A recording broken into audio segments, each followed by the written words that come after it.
This podcast is a member of the Place to Be Nation family. Visit us at placetobenation.com, the only place to be in your pop culture world. You are listening to the longest running weekly episodic comic book podcast in all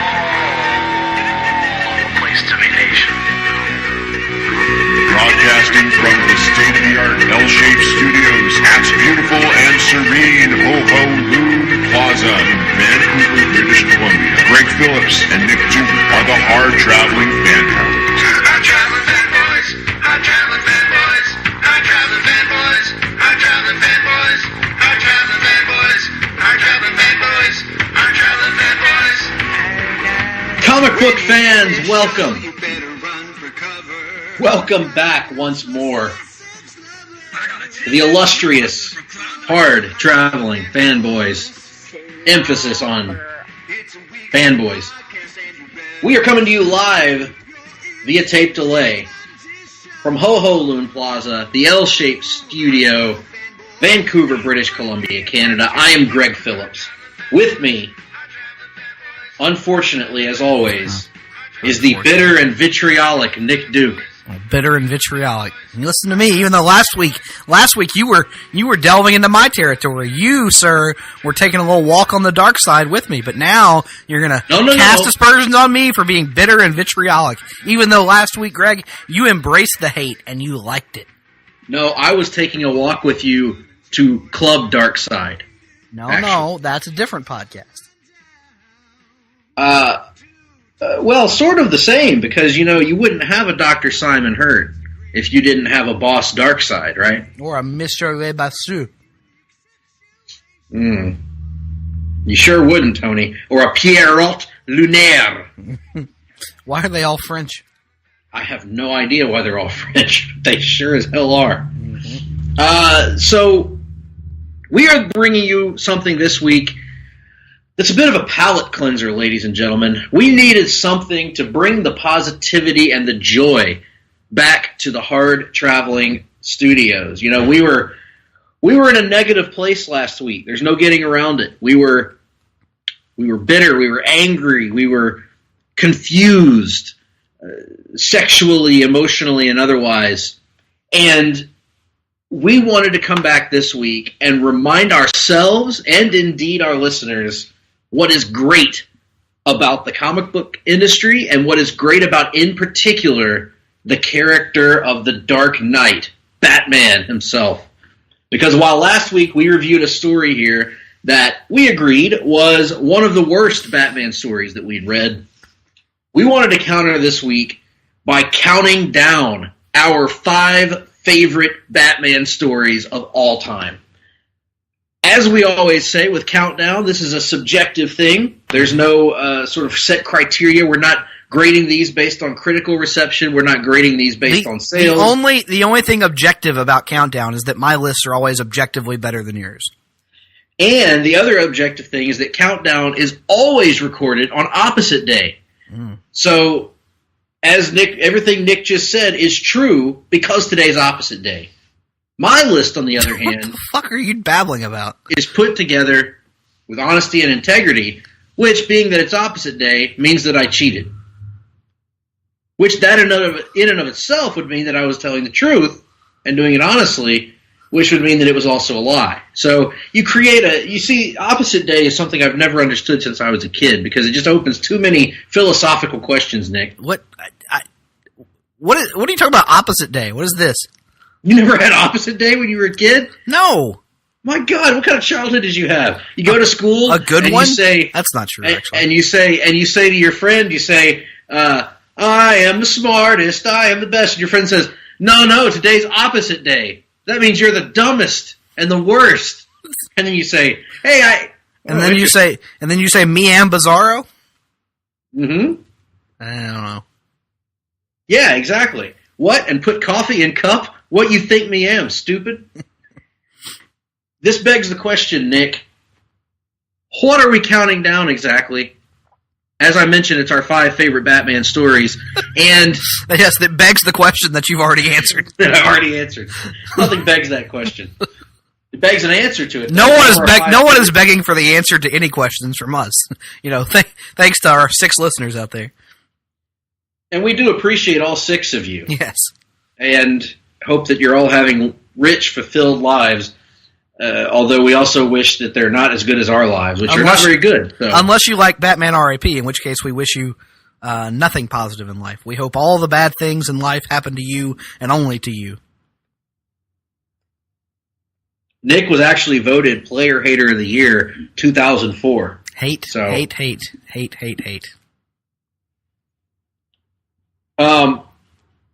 yeah, we're doing a countdown. It's pretty straightforward, and we're not judging these also based on sales or anything like that. These are the stories that we think of when we want to go to our happy place with Batman, who obviously is the most popular character in comics worldwide. I think that's been proven by this point. Known the globe over, the biggest star for DC Comics, and Nick's favorite fictional character, as he oft went around and reminded people back in college. That still the case, Nick? Yeah, absolutely.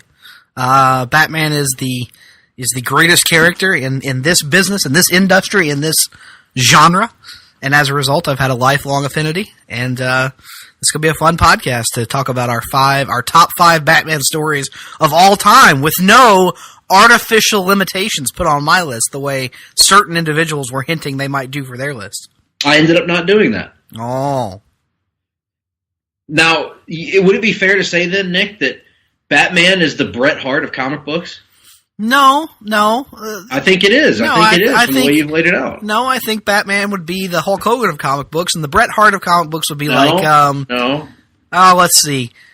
No. The Bret Hart of comic books would be... So Batman's a racist? Like the Martian Manhunter. He's a nice little hand. He's decent, plays his role well, but never a real, top draw in the industry. I never took Batman to be the kind that would, have to pay millions in alimony and be a racist guy. Mm-hmm. But that's just me. Well, Batman can also still walk and do things, so there's that as well. Well, that's true. He hasn't suffered a stroke. But Batman still has his hair, so he can't be the Shawn Michaels of the comic book industry either. No, he can't. It's real interesting. Anyway, let's get this show. No, Batman is the ho-ho-loon of the comic. There we go. Nice. Underappreciated, undervalued, but no less great. Yes, exactly. Well, let's get our list started. Do you want to start, or should I? It's up to you. You make the call, sir.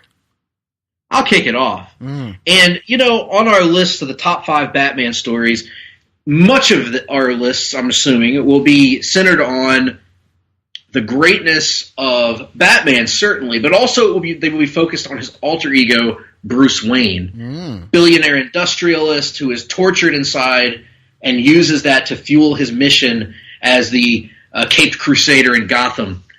Well, my number 5 book has none of that, because my number 5 Batman story of all time is a little story by Scott Snyder and Jock with a helping hand from Francesco Francavilla, and it is called Batman the Black Mirror. This book came out in 2000 and I want to say 9 is when it started anyway. It ran through 2010, I know. But it started in 2009. And no, it didn't, actually. I take that back. It says here that it started January 2011.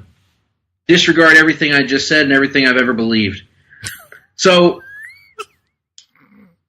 the black market, the place where you go to buy children's... We are off to a rip-roaring start already. I'm really tired. There's no getting around it.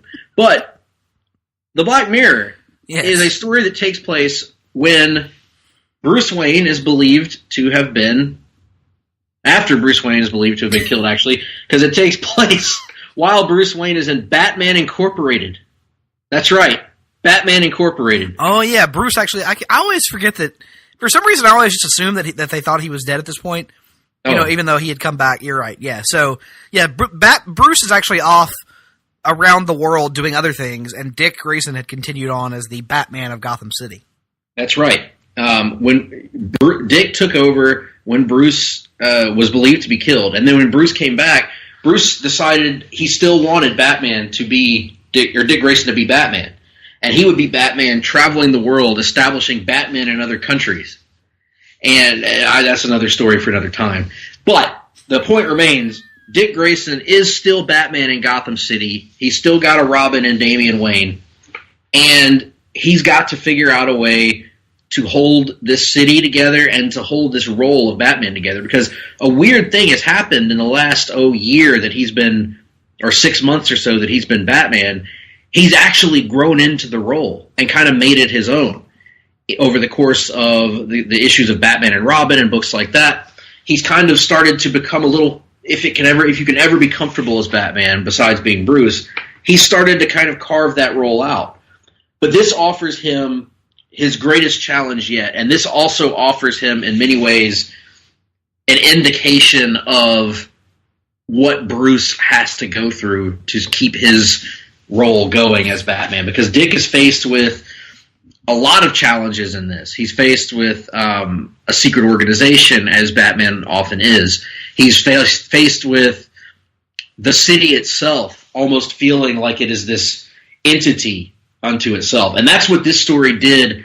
In addition to having the best Dick Grayson that I've ever read in a comic, this story also has the best Gotham City, I think, that I've read outside of some of the books that we're going to get to later. Because this is a book that really feels like Gotham is a character unto itself in a way that I don't know that I had fully read before this. Gotham is a living, breathing entity. It's even referenced at points during this book as Dick is having his conversations with Jim Gordon, that this city almost feels like it's swallowing him up. Like there's this black hole of negativity and hatred and corruption that you can never destroy, because no matter how much you fight it, it's going to consume you eventually. And Dick is really pushed to his limits in this story. He gets a love interest here briefly. He has to deal with the return of James Gordon Jr. to town, who is Jim Gordon's son. Yeah, and as we find out here... And we say return very loosely because... Right. Yes, technically we had been introduced to this character a long time ago, back in the pages of year one, but nobody had really touched on and done anything with him in the almost 30 years that were in between those two stories. So this was, it was Scott Snyder kind of pulling a Jeff Johns, where he dusts off this obscure character and kind of, completely reinvents him and makes him I would argue, what needs to be a more regular addition to the Batman mythos going forward. No question. He was a baby, actually, the last time anybody saw him in the pages of year one, and I think he's referenced in Long Halloween and Dark Victory, but no one had touched him since then. And it's a character that comes back changed as a grown man and provides a creepy, sinister foil to both Dick Grayson's Batman and Barbara Gordon's Oracle, and really is the linchpin villain of this. A lot of that is drawn by Francesco Francavilla, who does an amazing job on it, at creating this sense of horror and dread around every corner. You also get in Black Mirror more of an exploration of Jim Gordon than I think we've gotten in Batman comics in recent years, with the exception of a story that Scott Snyder returned to later on during his run. But it was almost a perfect storm of events for me. It's a Dick Grayson story with him as Batman, as the guy, an A-list character. He's not anybody's sidekick. He's not getting beaten up to set up a villain for Bruce Wayne or anybody else. He's here as his own man, as Batman, coming into his own as the Dark Knight, but also still doing it his own way. He's still got Dick Grayson's sense of humor. He's still got Dick Grayson's sense of optimism. But ultimately, this is a story about Dick Grayson's optimism versus the relentless cynicism of Gotham City. How long can he maintain who he is and what he is when he's being attacked on every level of his being by this city that has turned Bruce into what he is? And I think it's a masterpiece. I've said that many times. I believe that to this day, this is Scott Snyder's masterpiece. As great as all of his other stuff on Batman was, as great as his Bruce Wayne was, I think his Dick Grayson was even better. And this Black Mirror is my favorite Dick Grayson story of all time. And as I mentioned here, my fifth favorite Batman story of all time, on the basis of doing something different. it's a story that we had not seen before and may not ever see again because of the specifics that went into it.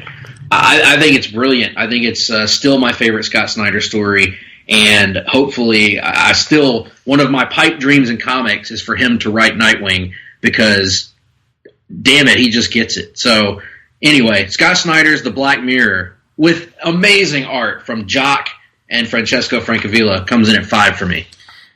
The shocking thing here is that I have to withhold comment for now. I would have thought this would be much higher on your list than it actually is. So I'm surprised by this.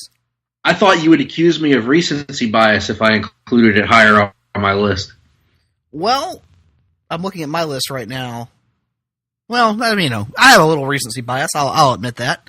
And speaking of recency bias, we'll just go ahead and move right along to my number 5. From one Scott Snyder pinned entry to another. And I'm going to, you may call this something of a cop-out, Greg, but I've made this argument many times that I count this as one story and always will. And I am speaking, of course, of Scott Snyder's 11-issue story that opened his Batman New 52 run, that, of course, being Court of Owls and Night of the Owls. Collected separately, but to me it's one big story, so, have what you will. Last week we talked about how stupid it was that Grant Morrison tried to imply that the character of Dr. Simon Hurt had always been there, operating in the background of Batman stories, always pulling strings and the things of that sort. And We're nothing if not hypocrites. And it was stupid, because the story sucked, Simon Hurt sucks, and Grant Morrison sucks.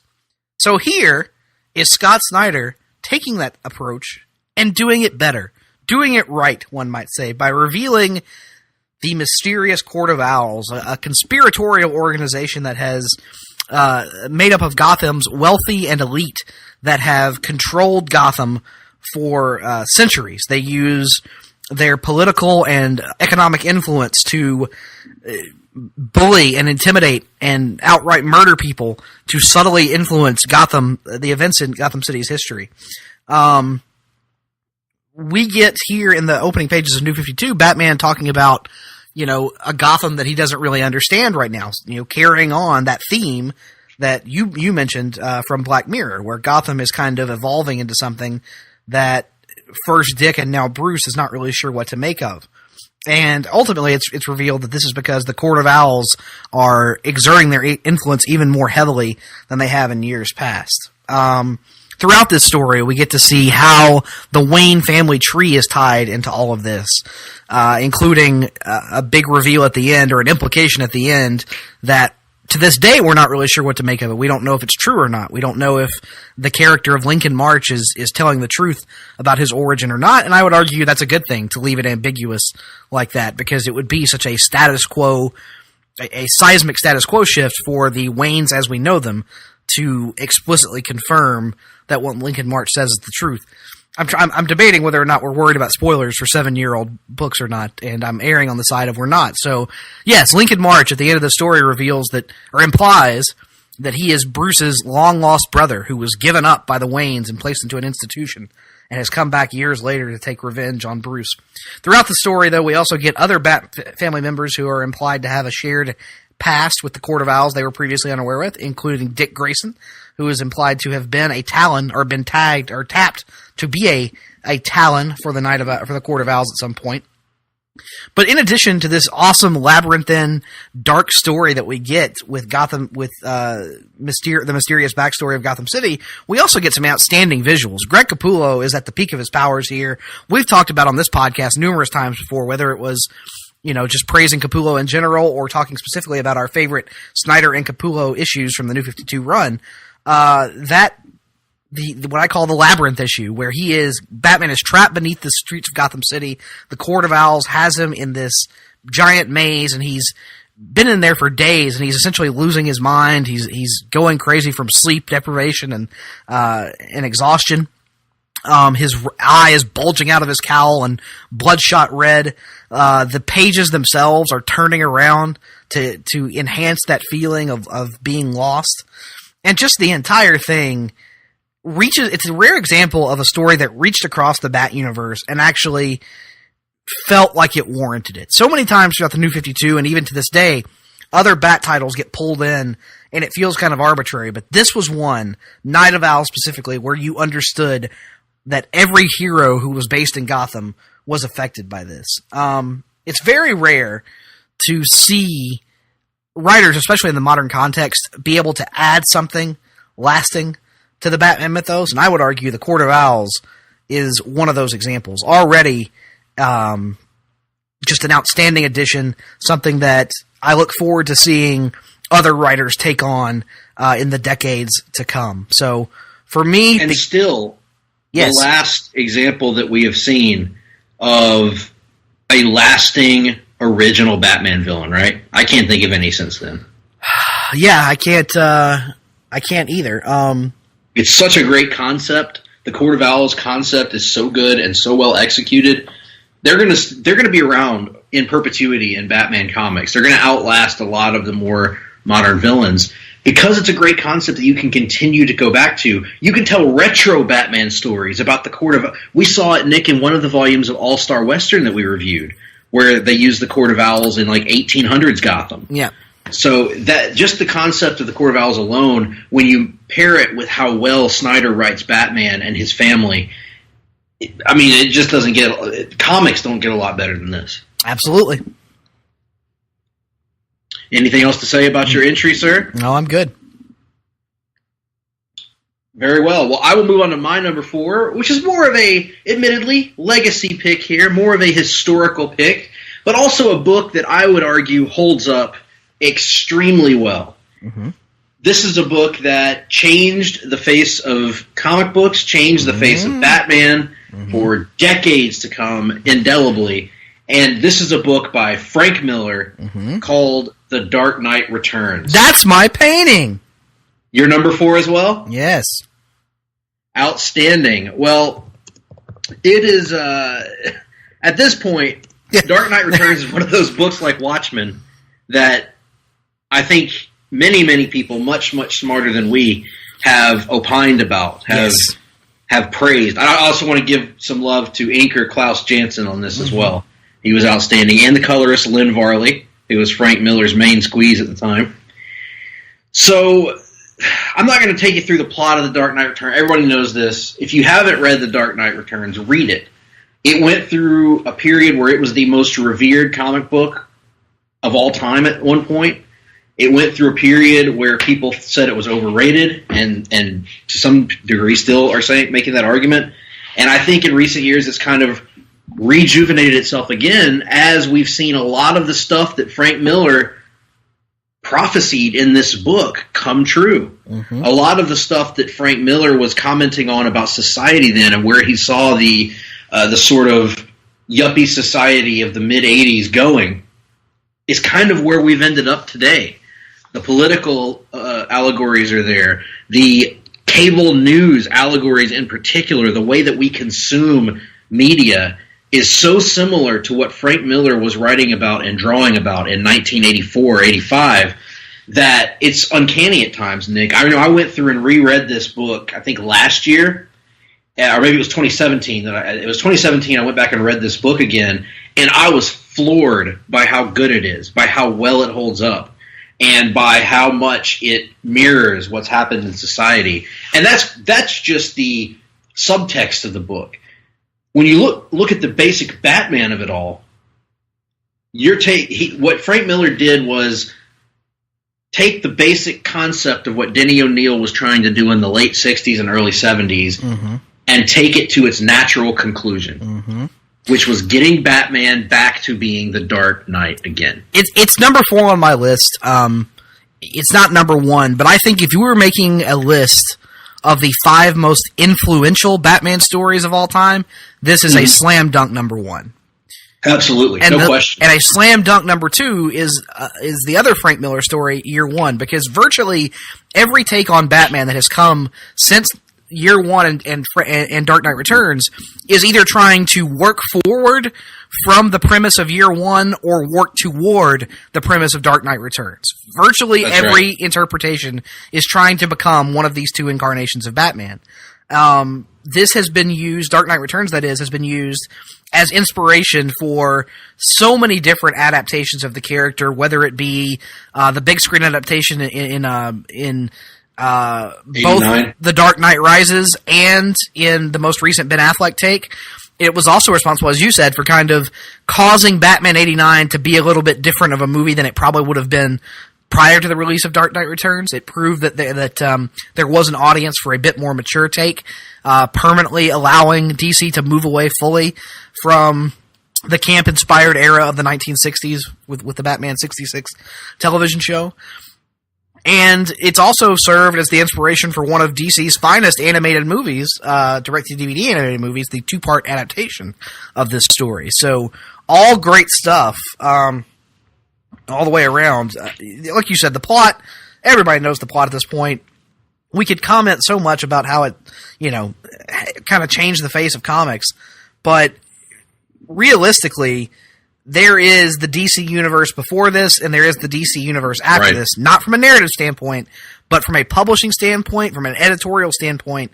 To me, this and Watchmen are the two most influential DC comic books of all time.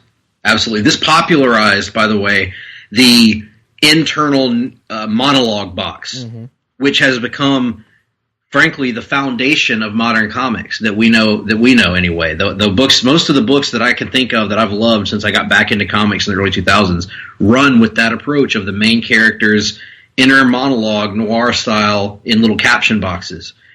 Dark Knight Returns did that with Batman, and so many writers since then have tried to capture that voice for Batman, right? That monologue of him talking about feeling the pavement beneath his feet, feeling the Gotham skyline. Or even tried to fit that voice onto other characters. I mean, right? It's done through every lens imaginable now. And like you said, it had been done rarely to this point, but this is undoubtedly the sea change. This is what popularized it and made it one of the biggest comic book tropes out there now. Not that there had not been different takes on these characters before, but he also popularized and made it okay to do something wildly different with the Joker, to do something wildly different with Catwoman than what had come before, to do something wildly different with characters that we were so familiar with over the course of, at that point, what had been, 50 years of Batman at that point, almost, and he gave us, of course, that David Bowie-inspired Joker that led to things like Heath Ledger's different Joker, that led to things like Grant Morrison's different Joker, Scott Snyder's different Joker. Every Joker incarnation that we've seen since then kind of owes itself to this spirit of creativity that came out of this. And there's really, for all the stuff that's been, and even Frank Miller himself has sort of plagiarized his voice on these characters in this over the time. But for all the stuff that gets said about Miller in his later years, him during this phase, he might be the GOAT. If you take Frank Miller during this phase of his creativity, who else in comics, maybe a small handful of people in the history of comics, have ever been that creative, have ever been that good at just capturing the cultural zeitgeist, at capturing the spirit of the moment, and also being able to express that both in words and in his art, which it's not traditionally what I would consider great art, but it's perfect for this story. And yeah, this book will stand the test of time, and it already has. And if you haven't read Dark Knight Returns, read it, because it's not just a good book for the 1980s. It's a good book today, especially if you can remove yourself from the cliches and remove yourself from things that may feel like cliches now, but certainly weren't back then. Also, one of, if not the most iconic covers of all time, with the image of Batman in shadow leaping against the drop of the backdrop of the lightning bolt. Just one of the most iconic images in all of Batman lore. So, yeah, my number 4 as well. Well, let's stick with Frank Miller, folks, because I'm moving on to my number 3 that was very nearly my number 1. It is a book that I voted at number 1 as the greatest origin story in the history of comics, and it is Batman Year One by Frank Miller and David Mazzucchelli. Now, Nick kind of hinted at this, that every Batman story since has either been working from Year One or working toward The Dark Knight. And in this case, the reason for that is that this builds perhaps the greatest foundation upon which you could possibly build a character. I've often told Nick this before off the air. I think I've probably said on the show that I think Batman is the most automatic character in comics. It is actively difficult to write a bad Batman story. You can write an average Batman story, but you have to really do something nutty like Zurr-en-Arrh to write a bad Batman story. Or try to stretch a story out for 110 issues, in the opinion of Greg Phillips, anyway. That's right. Well, a boring story that goes nowhere. Mm-hmm. But you can tell a good story over however many issues you want. But this story, which included colors by Richmond Lewis, not Richmond Vernon, but Richmond Lewis. That's just for you, Nick. Oh, God. I say, Richmond Vernon. He was your employee, my friend. He was. Not really an employee. That would imply that there was money being exchanged. There were services being exchanged. Hey, now. Richmond Vernon's very conservative. We don't need implications out there about Mr. Vernon.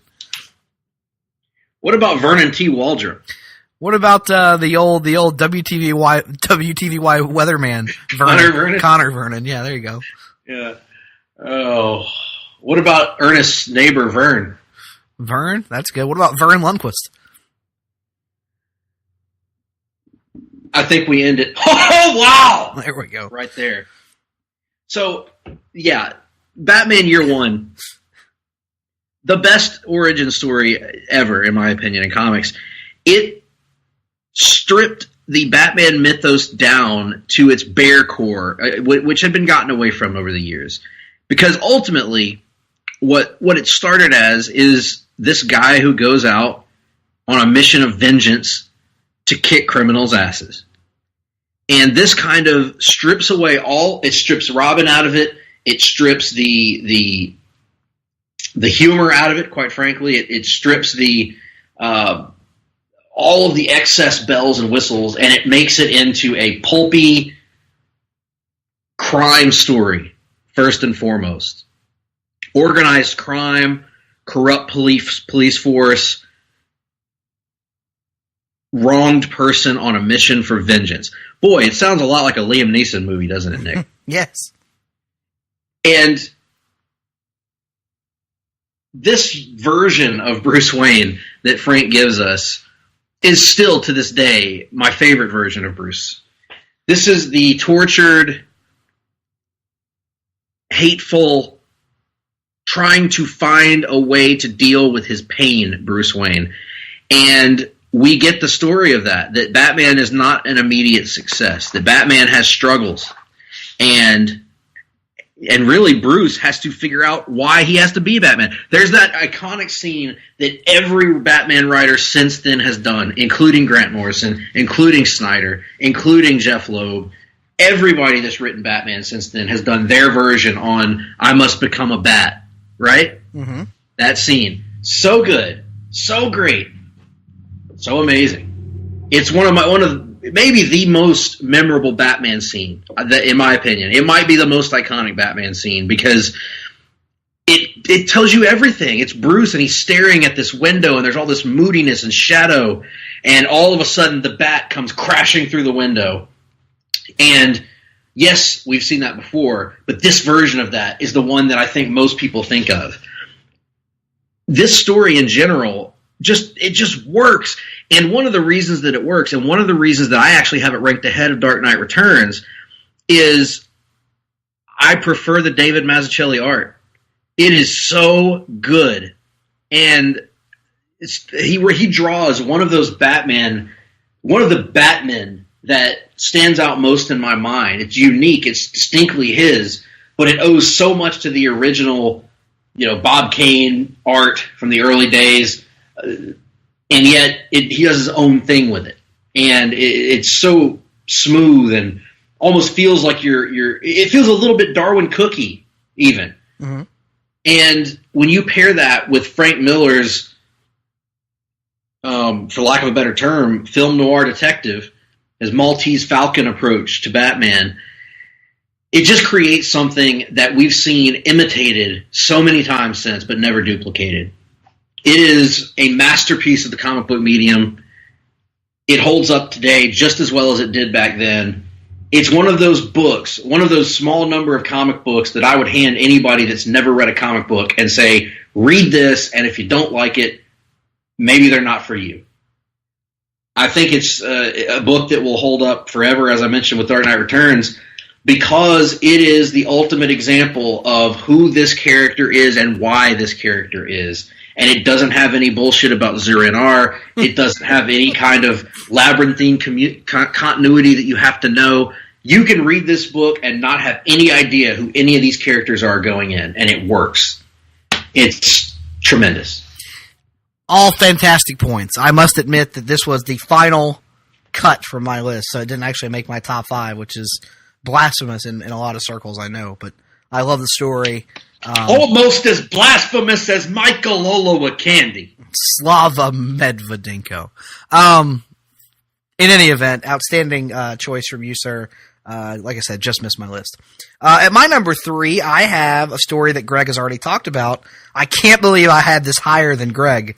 Somehow, my third favorite Batman story of all time, accuse me of recency bias if you like, is not even a Bruce Wayne as Batman story. It's a Dick Grayson as Batman story, because part of the appeal of Batman is not just the character himself, it is the world around him. And as Greg said so perfectly, you could make an argument that never in any story, outside of perhaps the later Court of Owls and Night of Owls, has Gotham City felt more alive and like a character unto itself than in The Black Mirror from Scott Snyder, Jock, and Francesco Francavilla. Outstanding stuff. Bringing back James Gordon, James Gordon Jr., redefining that character, providing a new angle from which to view, Jim Gordon Sr. as a man who is not a perfect dad by any stretch of the imagination, but has really faced impossible circumstances throughout his life. Once you combine what has happened to his daughter with this son that he has no idea what to make of, how to deal with, or how to help reintegrate into society, really. Arguably, I would say that, and you know more about Nightwing history than I do, Greg, but I would argue that Dick Grayson as a solo character has never really had one iconic villain, one arch nemesis. I know Blockbuster is something that people will throw out there a lot from the Nightwing run, from what I understand, in the 90s and 2000s. But to me, this Black Mirror story makes the case that James Gordon Jr. should be always the definitive Dick Grayson villain. Such an interesting take, as essentially the sons of arguably the two most important male adult characters in the Batman mythos, in Jim Gordon and Bruce, and to have them posed against one another in this, this diametrically opposed worldview is just a fascinating take. And like you said earlier, Francavilla's art throughout this stuff with James Gordon Jr. is just blow away awesome. Jock's art on both interiors and one of my favorite Batman covers of all time, with the Joker smile made up of the bats and the blood against the moon and stuff. Yeah, just outstanding.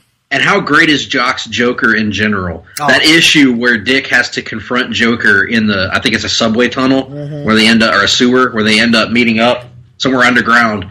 It's so good. It's one of my favorite interpretations of the Joker visually. I would completely agree. But yeah, you went through all of it so well, so I'd just add my little bit there. Black Mirror, surprisingly, my third favorite Batman story of all time, even ahead of you, which is stunning to me. Yeah, I mean, this list was really difficult to put together because I had one prominent cut that I'll get to later, too, actually. And we'll just give them some mention later. But really, I had no doubt about my 5, really.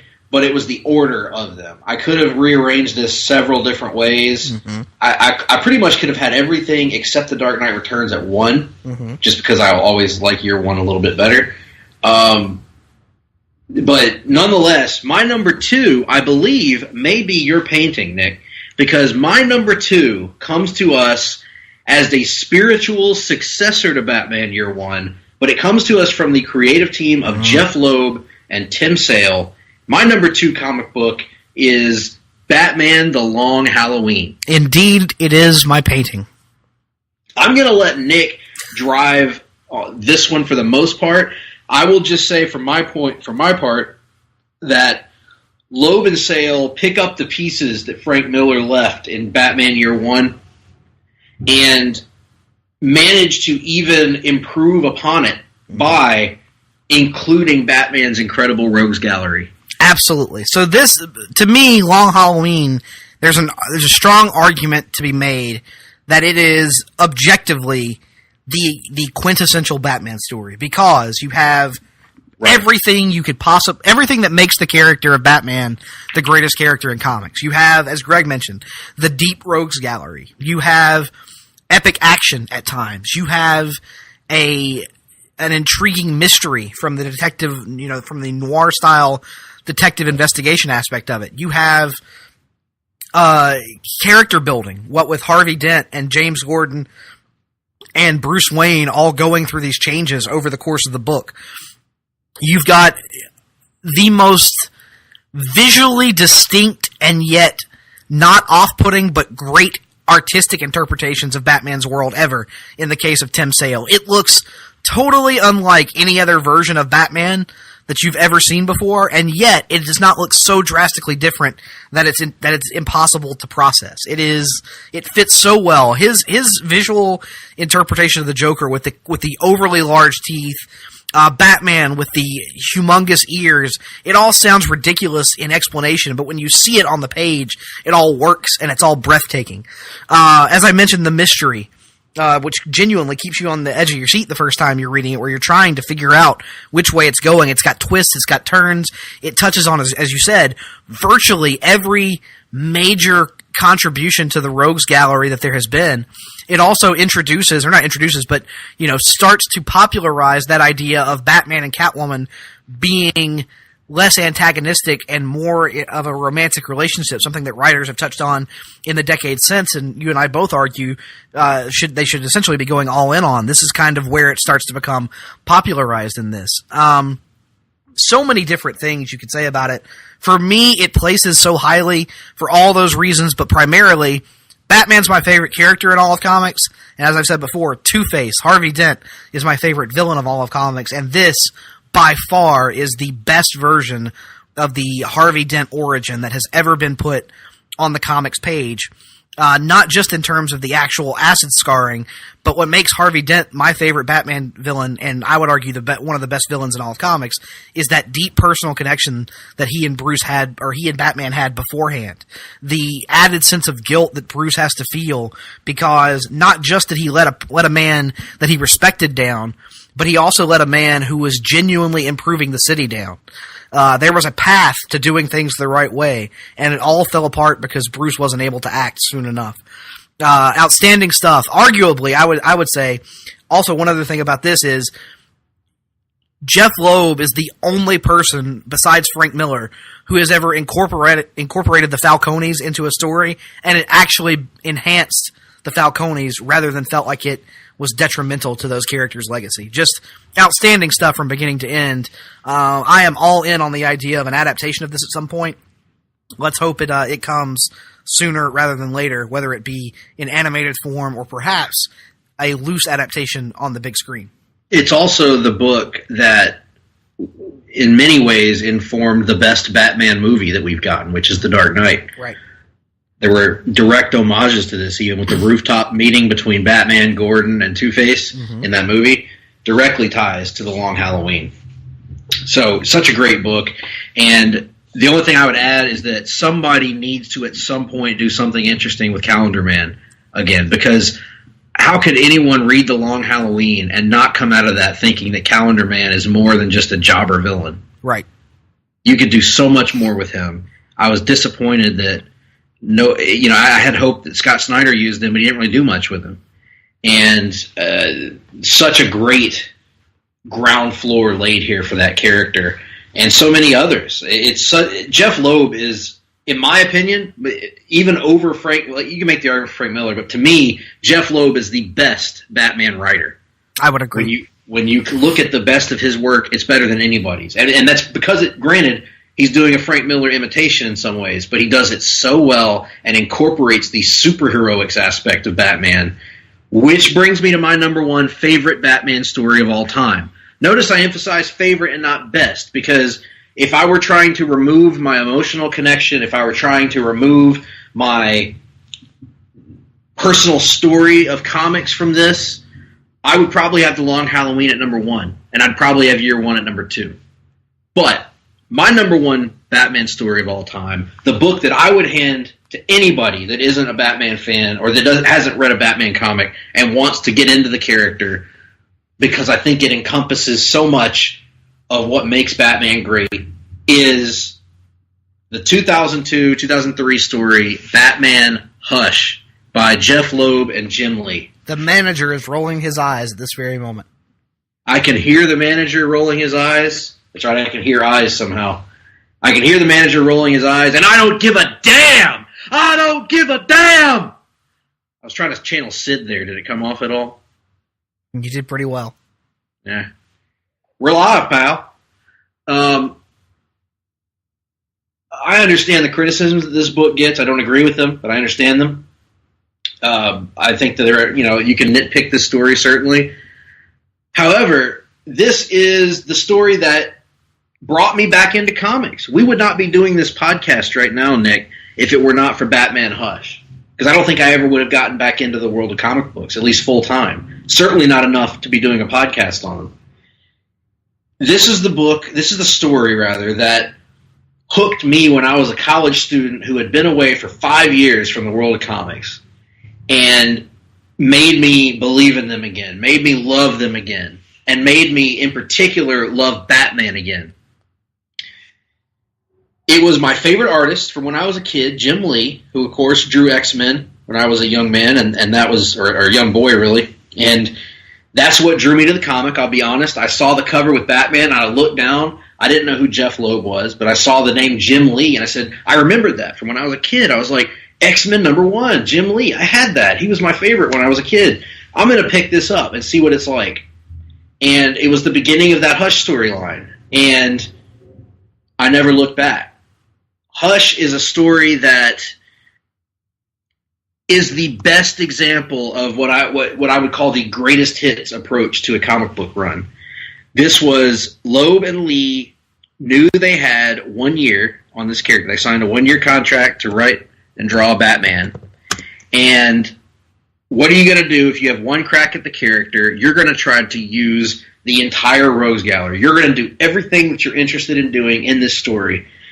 It's crafted around a mystery that is so deep and so interwoven amongst the chapters, has so many twists and turns along the way, including one big one at the very end that I don't want to spoil for anyone that maybe hasn't read Hush yet. The twist is too obvious. I'm referring to the post-twist twist. Ah, yes. So, that is the one that really, the other one, yeah, but that was the one that has still to this day really I love, and I think it's the best usage of that character to this point still, even over, well, you could argue that Scott Snyder did just as good of stuff with this character, but that was the last time before Snyder that anyone had done anything interesting with that character. So, point being, Batman Hush distills down what makes Bruce Wayne tick. You've got that classic Jeff Loeb take on Batman. This could very easily be the same Batman that we read in Long Halloween and that we read in Dark Victory, because that's how Jeff Loeb writes him. He's more mature now, he's older, and it touches upon my favorite part of the Batman mythos, apart from the noir detective aspect. It touches on his relationships. I think that's what I love. That's what really turns me on, brother. about Batman comics, whether it be his relationship with Alfred, whether it be his relationship with Dick Grayson, Tim Drake, Barbara Gordon, his relationship with Superman. Nobody has ever written his relationship with Superman as well as Jeff Loeb. Not even close, in my opinion. And here we get that. We get him interacting with every major character with whom he has interacted over the course of his 70-year history to this point. So this is a Batman story that gives you a greatest hits of villains. You get everyone from the Joker to Killer Croc to Poison Ivy to Harley Quinn to the Penguin to Two-Face. Everyone is here. Every major Batman villain is here except, I think, Bane. You get every Batman ally that was around at this point. Tim Drake, Dick Grayson, Barbara, Alfred, Jim Gordon, Superman shows up, of course, with a great little crossover with Poison Ivy. And all of this is in the service of this mystery that's going on of who is Hush. What is Hush? You get the introduction of this brand new character of Tommy Elliott, who, yes, is a retconned character who's, quote, been there the whole time, but it's another good example of how to do this. A character who Bruce knew when he was a child, but that moved away later, and they didn't really have any relationship as adults. But they remembered each other as kids. And how that character sort of is an inverted version of what Bruce Wayne might have been. If Bruce's parents had been different, how might Bruce have turned out? And that's what we get with Tommy Elliott. It is a even better example than Nightfall. It takes the Nightfall example of somebody using the rogues gallery against Batman to break him down physically and mentally, and does it even on a greater scale, at least from an emotional standpoint for Batman. He's taken through the ringer here. And ultimately, there's no way, if we're talking about relationships in this story, Nick, that I can avoid talking about Batman and Catwoman. Mm-hmm. You talked about how Long Halloween helped popularize it to a degree. I would argue that Loeb takes it to the best level that it's ever been at in Hush. Well, or quite frankly, certain other individuals have taken it further. But that's neither here nor there. Yes, but not better. And that's what this is. This is, to this day, my favorite iteration of the Batman and Catwoman relationship. They don't have stupid nicknames for each other. They just love each other.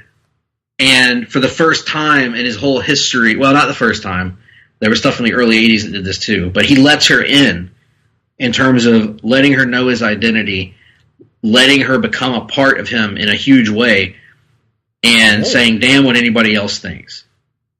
So I really loved this version of Catwoman too. I think Loeb, really in general, DC Comics was doing great stuff with Catwoman at this point, but Loeb writes her so well, writes their relationship so well. Jim Lee, that's the other thing that I haven't even mentioned yet. Jim Lee draws the hell out of this. This is peak Jim Lee. This is beyond what he was doing on X-Men. This is beyond what he's doing today. This was the best version of Jim Lee. This and Superman for Tomorrow, you will not find better Jim Lee art. It is the best Batman visually I've ever seen. It's the best Batman Rose Gallery visually that I've ever seen. This will always be my favorite just because of how it brought me back into comics and what it did for me. And again, I think it's a story that's been imitated since then, but never duplicated. Batman Hush, my number one. A controversial selection from Greg Phillips at number one. Well, it's favorites. I'm not trying to be objective. No, you're not. And while we're you out here shitting on it, and you're about to vote for one that's not even as good as the one that becomes before it. So don't even give me that. In your misguided, short-sighted, irrelevant opinion. In my correct opinion. In your correct opinion. In any event, I will agree with you that Jeff Loeb is the greatest Batman writer. It's difficult to say that. I know most people would say, but Frank Miller, what with Dark Knight Returns in year one, and he would certainly be number two on that list. Chris Sims would say, but Grant Morrison. Yeah, he would, and he could go kill himself as a result of that opinion. Lord! No, we don't mean that.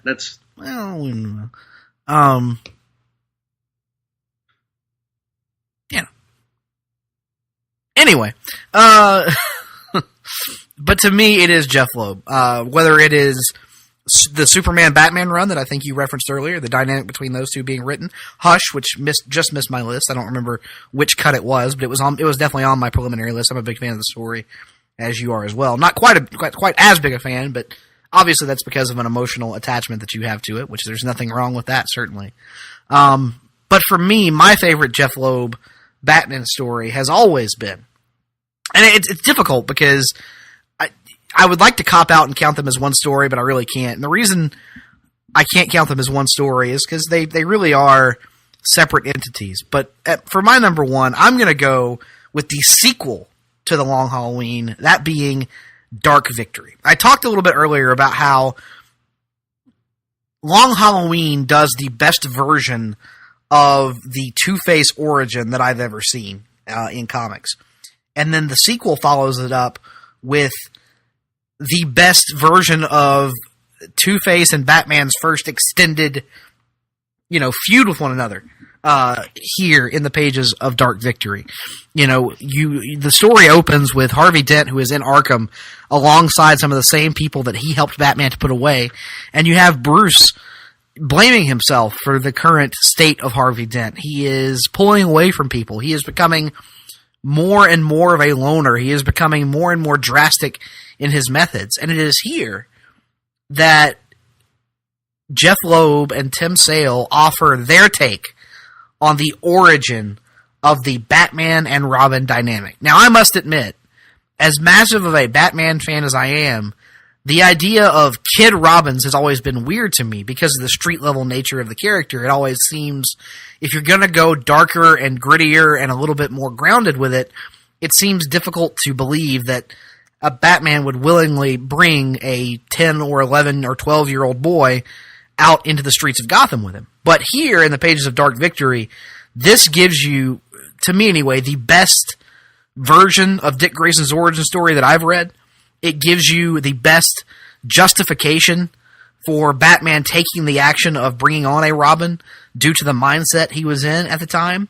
And on top of all of that I just mentioned, once again, you have Jeff Loeb and Tim Sale delving into the rogues gallery the way they can, picking up loose threads with the Falcone family and the Holiday Killer, picking up a loose thread with the Riddler, who played somewhat of a major role in Long Halloween, but is back here to play an even larger role in Dark Victory. So really, what you have here in Dark Victory is yet another story that really incorporates all the best elements of Batman. The rogues gallery, the action, the supporting cast, and of course, telling a detective story on a superhero level the way that no other character in comics can really do. It's another intriguing mystery.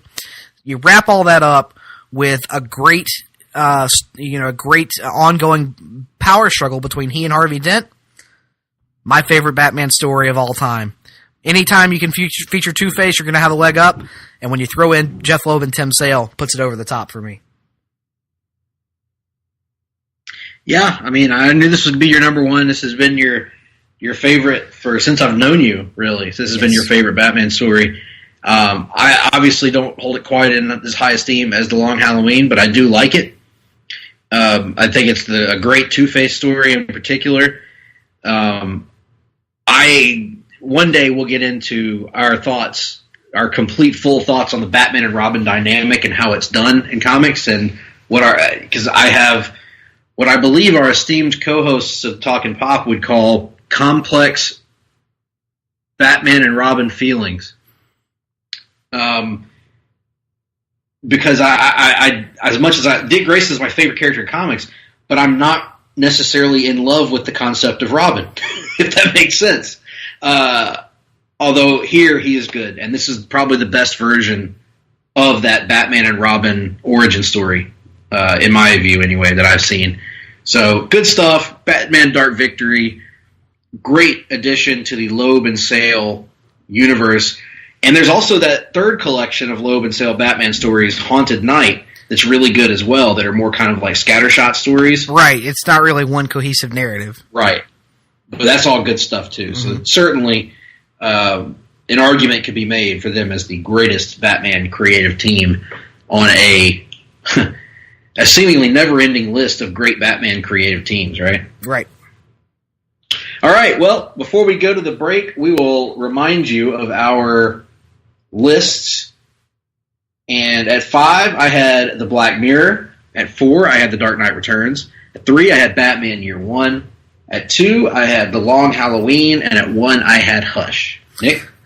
At 5, I had The Court of Owls and Night of the Owls. At 4, I had The Dark Knight Returns. 3, The Black Mirror. 2, The Long Halloween. And number 1, Dark Victory. As for those that just missed the cut, for me, I had Batman Endgame, and I had, what was the other one that just missed the cut? Yes, my very last one that I cut was Nightfall. I really wanted to put Nightfall on here. I loved that era of Batman, and that story was my favorite Batman story as a kid, and it just missed the cut. Any missed the cut for you, Nick? Year One would be the most notable one. Hush would be up there. My Two-Face fandom really wanted me to put Face the Face on the list. If it had been a top 10, it would have been in there towards the back end, but I couldn't justify a place in the top 5 for it. But if you're looking for great Two-Face stories, not by Jeff Loeb or Tim Sale, check out Face the Face. It picks up right after the aftermath of 1 year later, which came right after Infinite Crisis, kind of fills in some of the gaps there, and also is probably the best modern Two-Face story. Yeah, I would agree. Well, we know that with all the great Batman stories out there, we probably left some off that you guys wanted us to throw some lip service to. So send us those lists. Get on Twitter.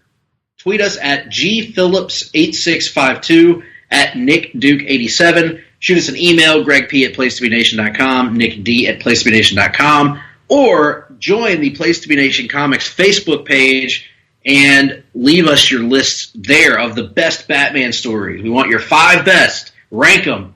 Give them to us. And we actually want your favorites. Don't go by what you think the critics would approve. Go by what you like the best in Batman. And then we will either praise or mock you right here on the show next week. So, with that being said, we are going to take a break. And when we come back on the other side, we've got reading, we've got watching, we've got the rundown. Promotional consideration paid for by the following. Place to Be Nation's Justin Rosero and Chad Campbell here, and we want to let you know that we have a ton of great podcasts available to you on iTunes, Stitcher, Google Play, and PlaceToBeNation.com, and we now offer them to you on 2 great feeds. On the Place to Be Nation Wrestling feed, we bring you the Mothership, the Place to Be podcast, Main Event, Survey Says, Wrestling Warzone, a Monday Night Wars podcast retrospective, No Holds Barred, Jeff Learns Wrestling, and our monthly pay-per-view reaction shows. On top of that, we're also dipping into the vault, re-releasing the entire catalog of where the big boys play for your enjoyment.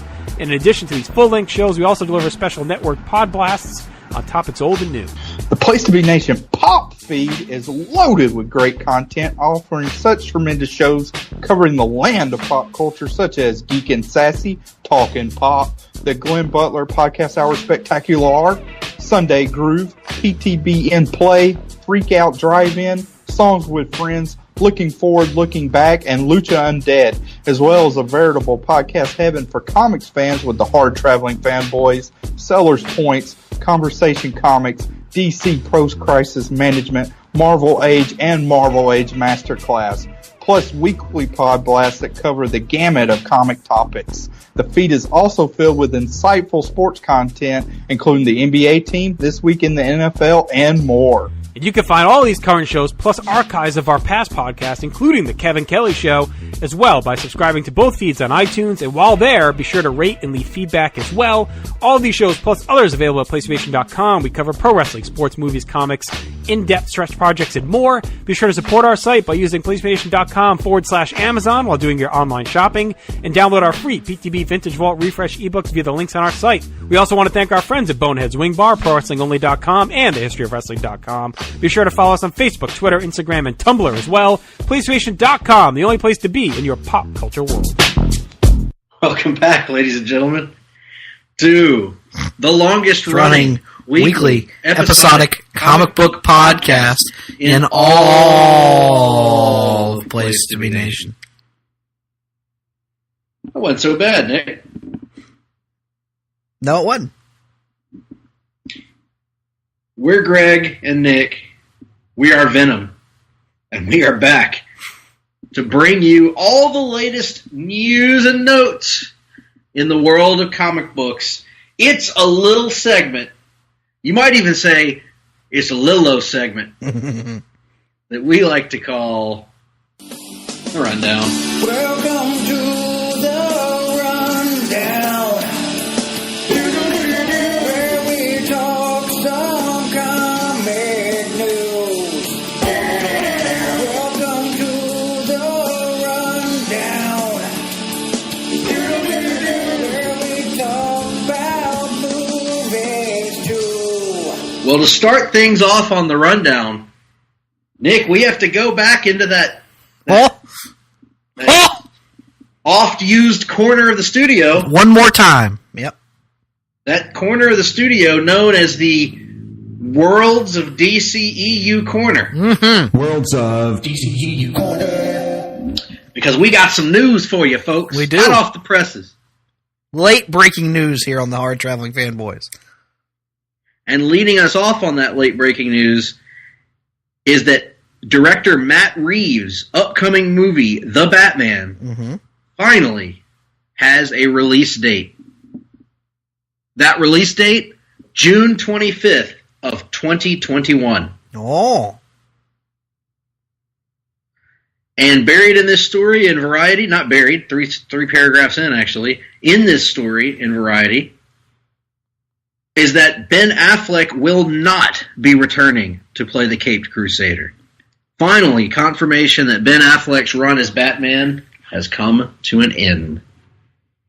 In addition, in another interview somewhere else, Matt Reeves talked about his take that it would focus on the detective side of Batman and that it would include a rogues gallery of villains. Oh.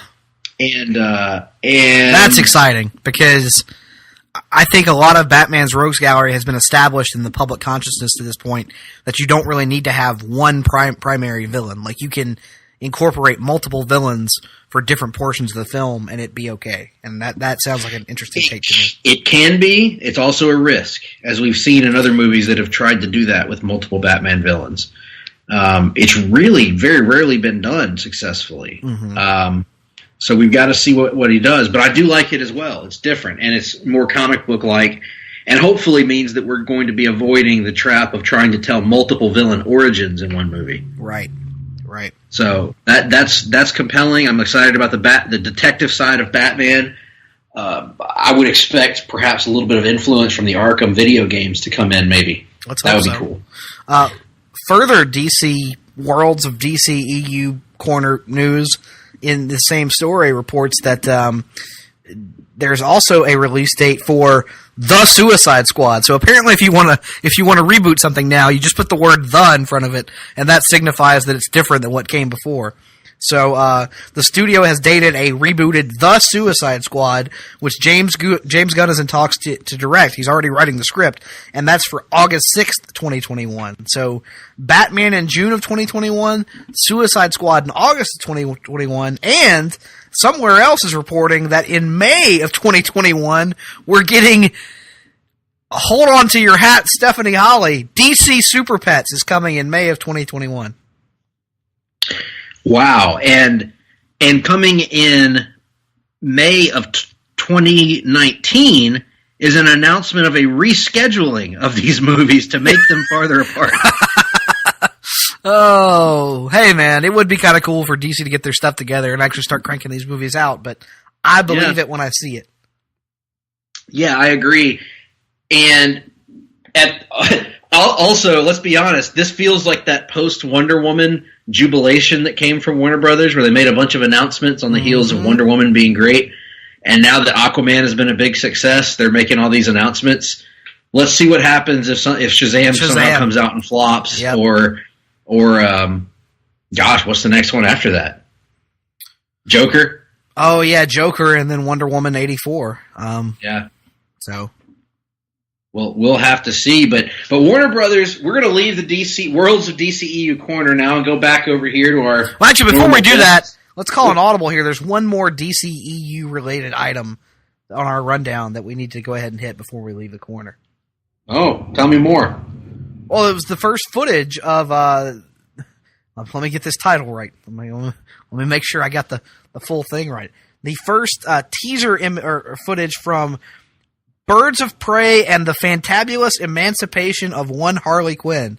It's literally just like a 15-second image or a little teaser of like different images of the various characters, but it does give us our first look at Huntress, at Ewan McGregor's Black Mask. Obviously not in the actual Black Mask, but Renee Montoya, the Black Canary, and of course the titular or breastular even Harley Quinn herself. So not a ton of footage to dissect, but at least a look at the visual aesthetic for these characters. Yes, it is, Nick, and I will say I've said a lot of mean things about Suicide Squad over these last 2 years. I did miss seeing Margot Robbie's Harley Quinn, I have to admit. You ain't kidding. And it looks like this movie will not be without a plethora of decent imagery. We'll put it that way. Fair, decent, not too shabby. And I would include Ewan McGregor in that. There you go. He's no Liam Neeson, of course, but then again, who is? Who is? No one. Dr. Manhattan is no Liam Neeson. Now that is the casting we need for the HBO Watchmen show. And it's literally just Liam Neeson, but they just put blue body paint on him, like in Watchmen Rorschach. And the camera just keeps panning down and zooming in the entire time. And he's like, hey, up here. Eyes up front, buddy. If you stop staring at my massive cock, no harm will come to you. But if you keep staring at it, some harm will come to you. The kind that, some harm that you might kind of like, I have a particular set of skills. Speaking of which, we're going wildly off topic, but while I was finding... Are we going to talk about Cold Pursuit? No, we're going to talk about something else. So while I was finding... The place where I found that GIF, Greg, that I shared in our ultra-exclusive Place to Be Nation Pop Comics group chat earlier, was on this forum that traffics in celebrity rumors. Did you know that there's a rumor going around, apparently for years, that I didn't even know about, that Bradley Cooper took a ride on Liam Neeson's cock? No. Yes. That's a rumor that's out there, apparently. That's weird. Apparently and they'll have you believe it happened during the filming of the A-Team. So you're telling me that a young and in his prime Bradley Cooper took a ride on, all due respect to the one of my favorite actors, but old man Liam Neeson's giant dong? The sheer mechanics of it are what I'm trying to figure out. I mean, good Lord. I mean, more power to him, I guess, but you would think that Bradley Cooper, could have certainly walked over to, say Quentin Rampage Jackson on the set of that movie true. Or something. That's true. Or could have walked over to who else was in that movie? Who played Face in that movie? Bradley Cooper did. Who played Hannibal in that movie? Liam Neeson did. Who played the other guy? Was there the other guy? Yeah, there's Face, there's Hannibal, there's B.A., and then there's Howlin' Mad Murdoch. Yeah. There you go. So I don't remember. Sharto Copley, right? Sharto Copley. The point being, if we're wondering about Liam Neeson's cock in the future, I think we have to ask Bradley Cooper. Do you think we can get him on our show?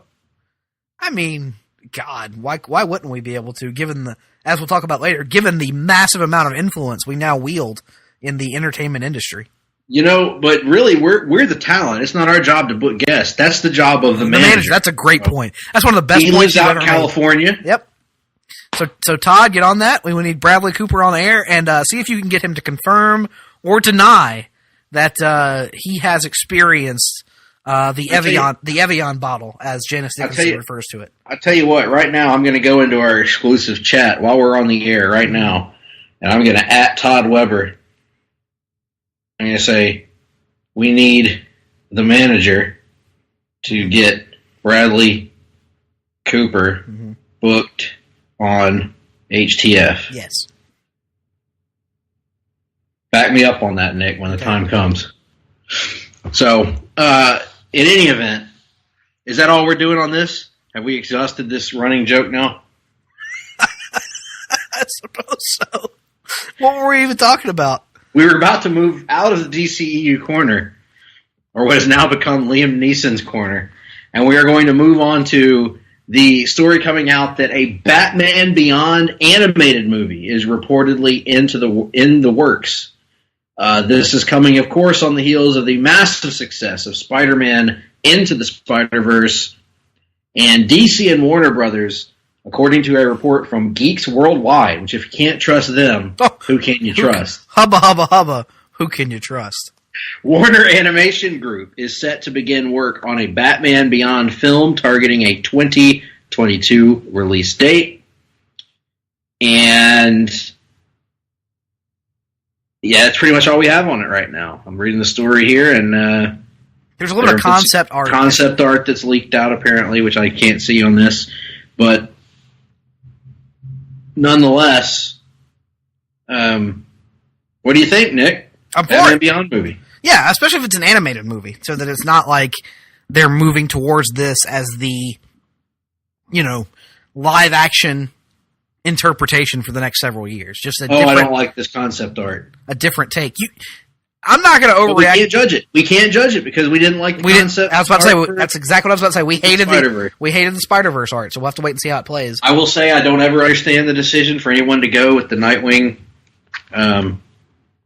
red costume, unless that wasn't Nightwing that I was just staring at. Let me see here.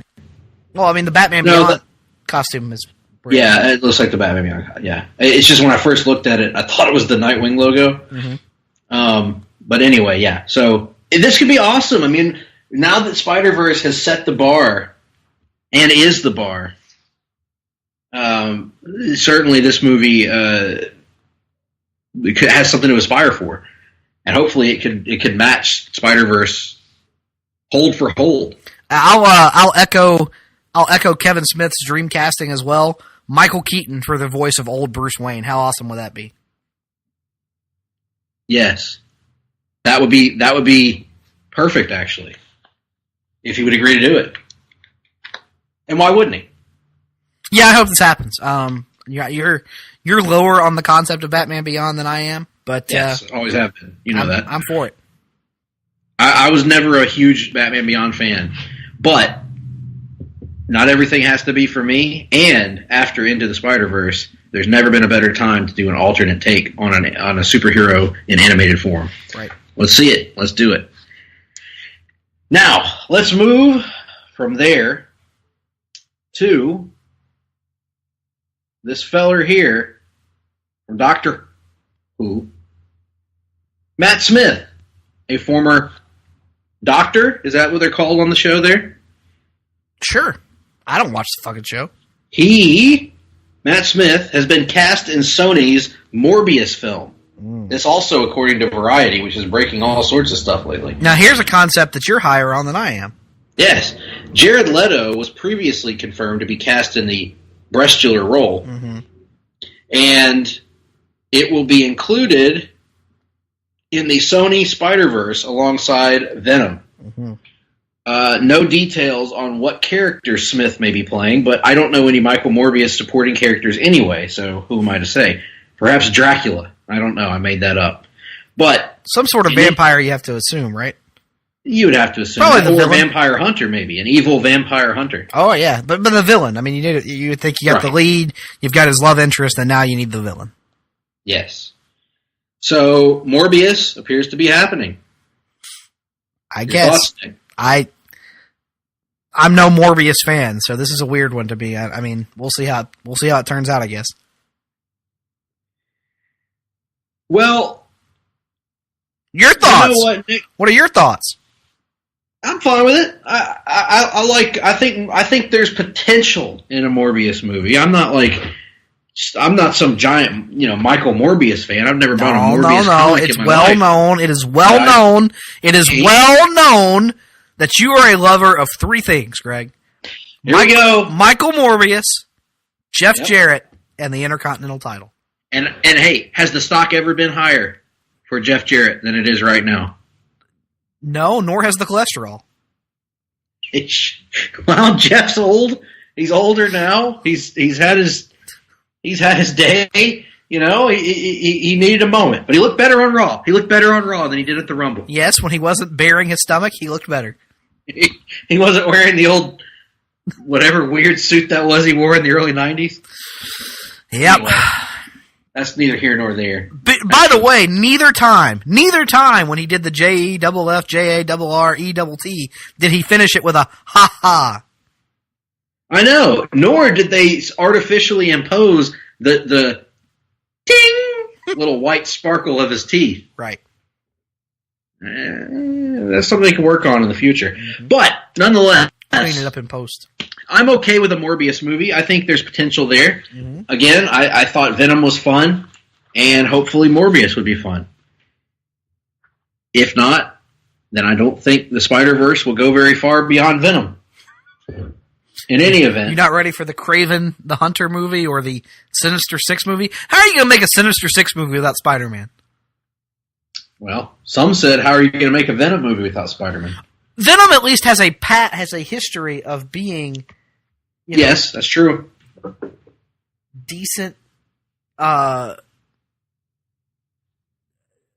story is told from an anti-hero perspective. I'm not aware of such a thing existing for the Sinister Six. No. Well, the Sinister Six, by its nature, is a villainous group.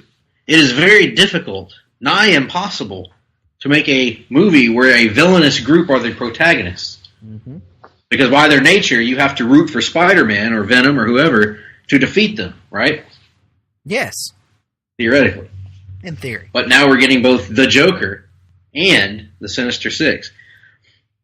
But Nick, every now and again, we get to talk about a story that validates the power and the authority that our show, the Hard-Traveling Fanboys, exercises over the world of multimedia, and particularly the world of comics. And Nick, this is just one of those stories that indicates that our show and our words, our intellectual, philosophical, thought-provoking words are reaching the ears of the power players in the world of comics.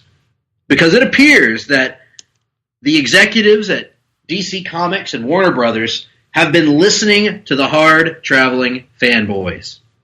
Because just this week, we got a massive update from the DC Universe app, an app that we have been highly critical of in recent months here on our show. And they have just added thousands of new comic book titles to the DC Universe subscription service, and it's just part of what the company says will more than double the total available titles by the end of March. They have uploaded, this is just a few of the collections they've uploaded. The Rebirth era of Action Comics, the New 52 Batman, Batman Incorporated, The War of Jokes and Riddles, Flashpoint, Gotham Central, the 2011 and 2013 Harley Quinn runs, Justice League Darkseid War, the Omega Men, Alan Moore's entire Swamp Thing run, Static Shock, Superman for All Seasons, Wonder Woman issues that aren't specified in this book. There are so many stories here, Nick, that we are going to add to our list of Longbook Hunters episodes. Very exciting news. They have also said on their forums they are not planning to subtract anytime soon.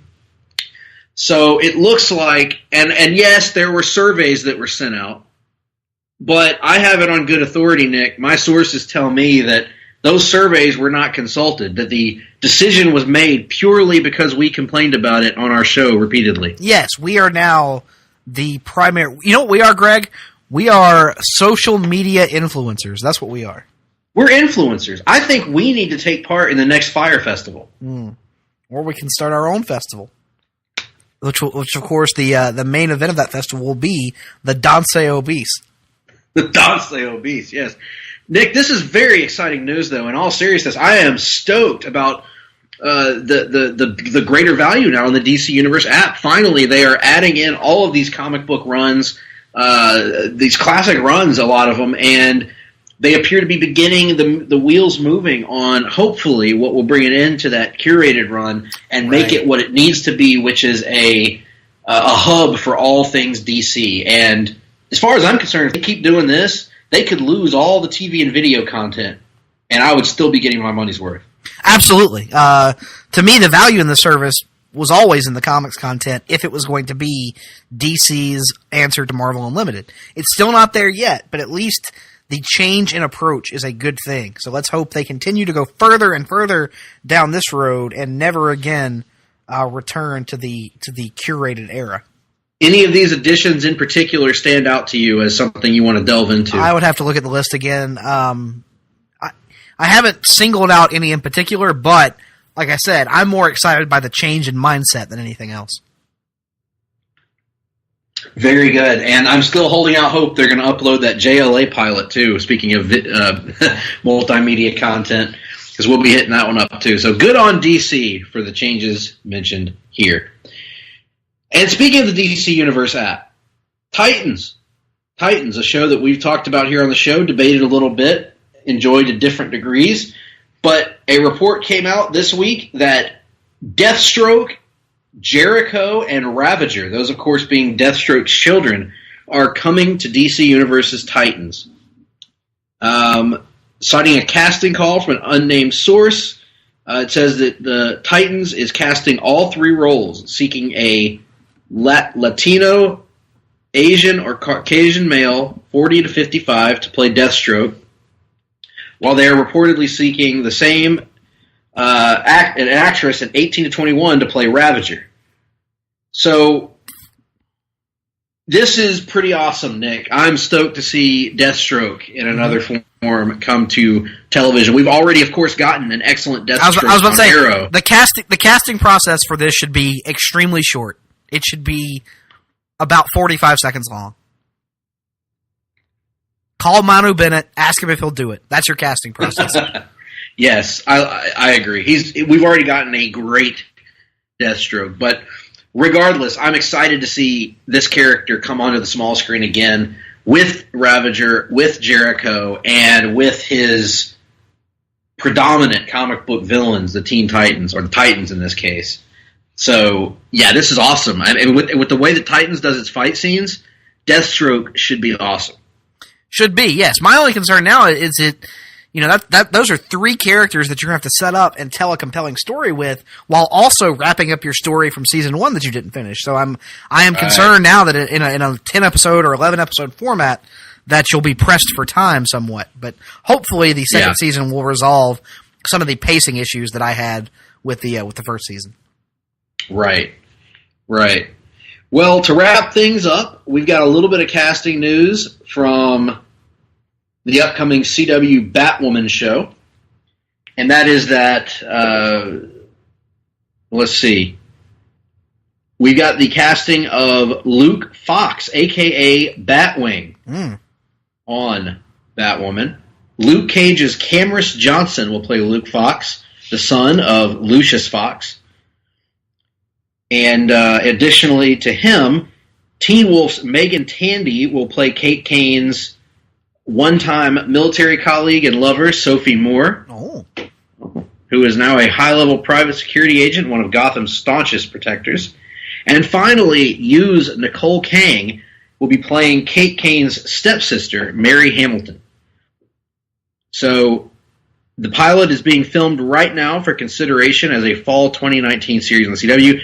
It almost assuredly will be a fall 2019 series on the CW. If they don't, then they're even more foolish than they were when they didn't do that Aquaman show. So, thoughts on this, Nick? I'm excited, especially about the introduction of Batwing. You know, I'm no great fan of his in the comics, but if you're going to operate in a landscape without Batman, it makes sense to introduce other less popular members of the Bat family as we go forward. And Batwing seems to make a lot of sense, as you know, Kate is going to need her own supporting cast. Without Lucius in the picture, Luke makes a lot of sense. So this seems cool. I'm down for this. Could you see them introducing someone like a Harper Row on here as well? Oh, that would be awesome. Yeah. And they could introduce Liam Neeson as Batwang. As Batwang, yes, that's true. Well, with that being said, we're going to move on from the rundown, and we are going to head over to a section where we talk about what we've been reading and watching. It's a segment that we and you all love to call Reading and Watching. Mm-hmm.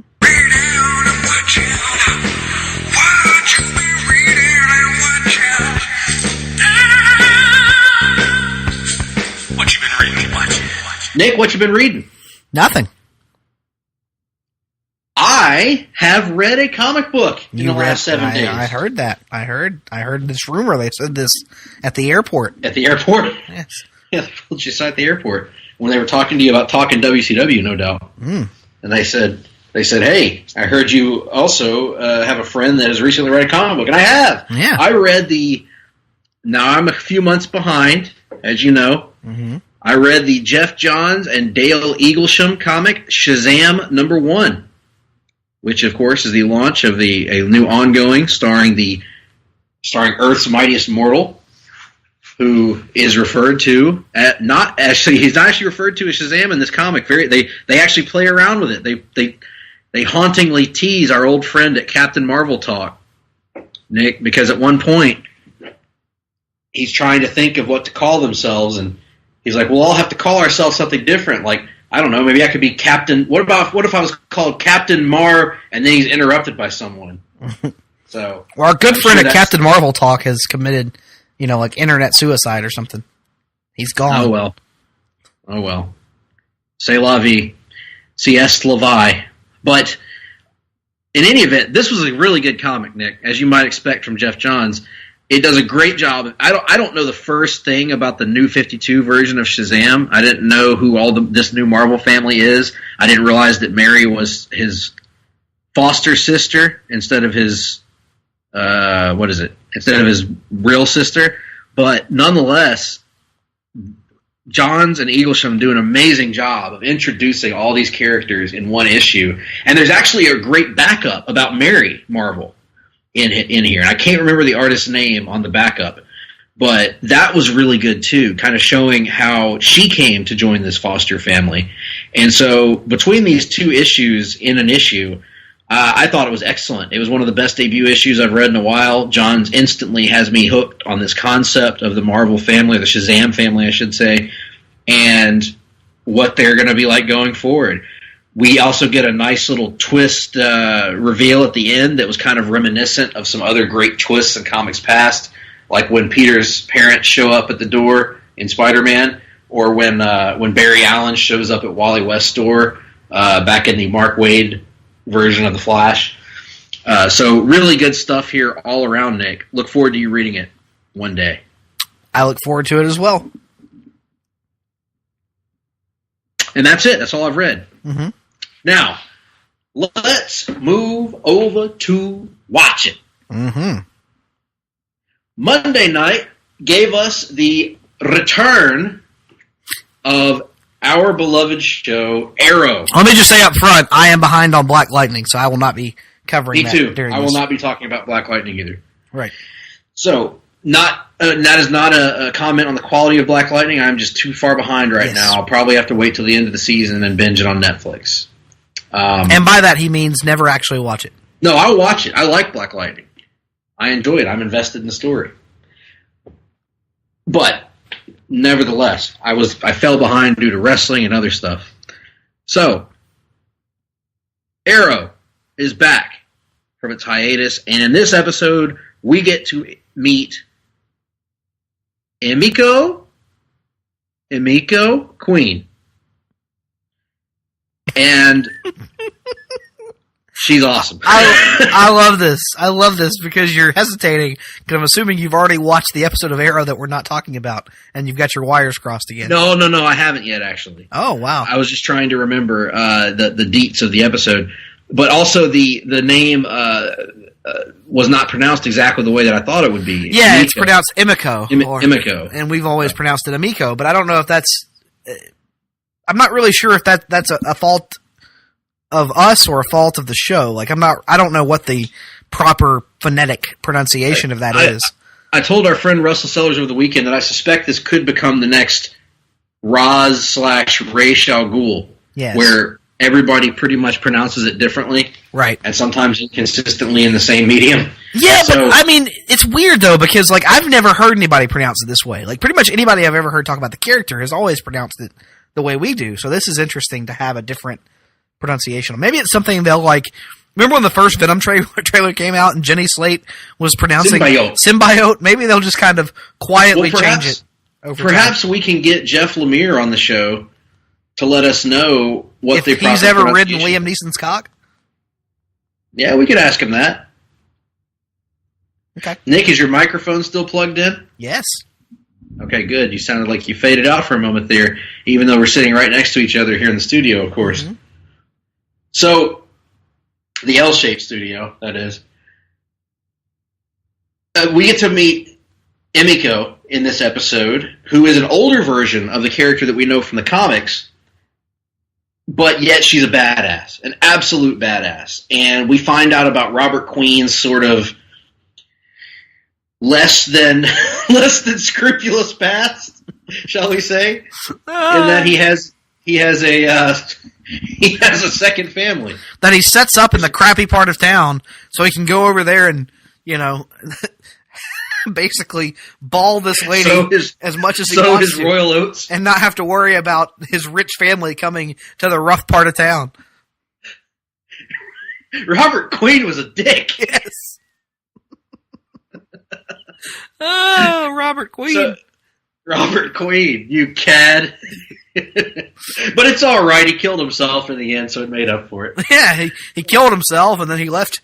He's like, I'm going to kill myself, and I'm going to leave each of my children a list of people I would also like them to kill.